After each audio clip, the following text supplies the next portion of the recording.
Making bread the Pat way in a pot. Take yourself a decent oven-proof pot so it can go in the oven, and it's got a lid.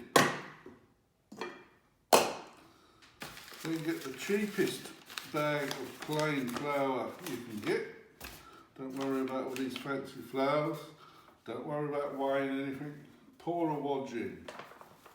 A wodge is a bit more than a wallop and a bit less than a slash. There we are. A dollop of flour. Some salt. Again, don't worry about weighing it. We have a dollop of salt. Chuck that in. Dried yeast. Don't worry about weighing that either. Dollop of that. Chuck it in. Then we want to mix up the dry ingredients. Takes a long time. Then over to the hot tap. Turn the hot tap on, get it nice and hot.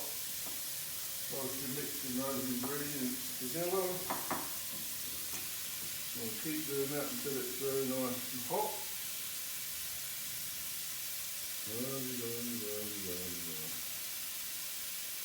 It's a long way from our gas heater to the kitchen.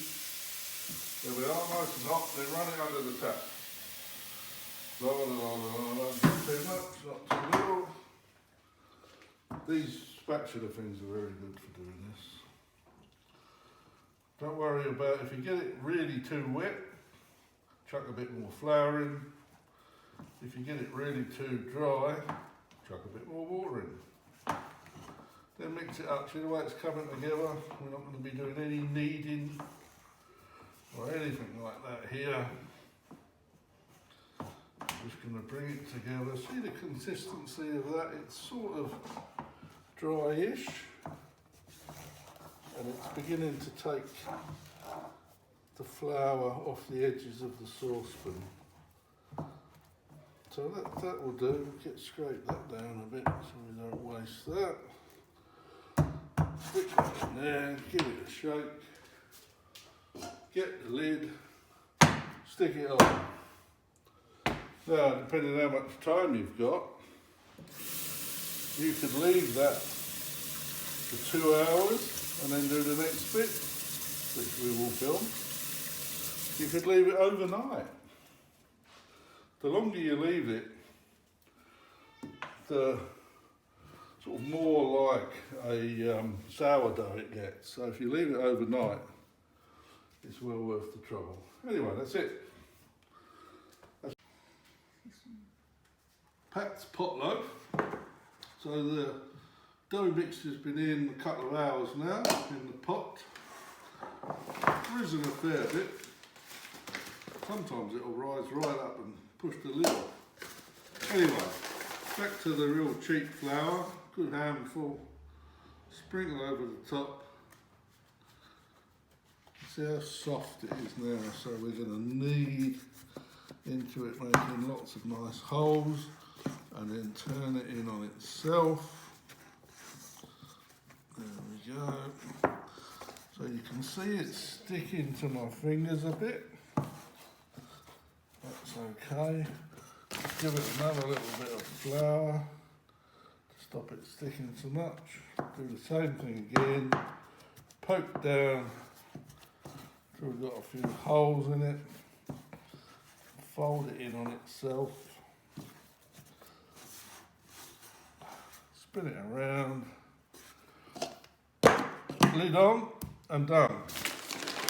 Now, we can leave that for another couple of hours and do the same again. We can leave it overnight and do the same again. So next stage we'll do something very similar, but then very quickly it will go in the oven after that. Ready, Freddie? Right, now we're going to do the next bit of making Pat's pot loaf. Now, get the oven on to very hot, so almost maximum. depending what your oven's like, doesn't matter that much, but get it around there. And make sure you've got room in the oven to get the saucepan with the lid on it, otherwise it won't fit. Then, similar to what we did last time, so here it's risen, there is air bubbles in it and all that stuff. So we have another handful of flour and give it a poke. See here it's been rising. Don't need all this blinking kneading nonsense that you see them do. Oh, I need your bread for 10 minutes. No, you haven't. Don't know where they get it from.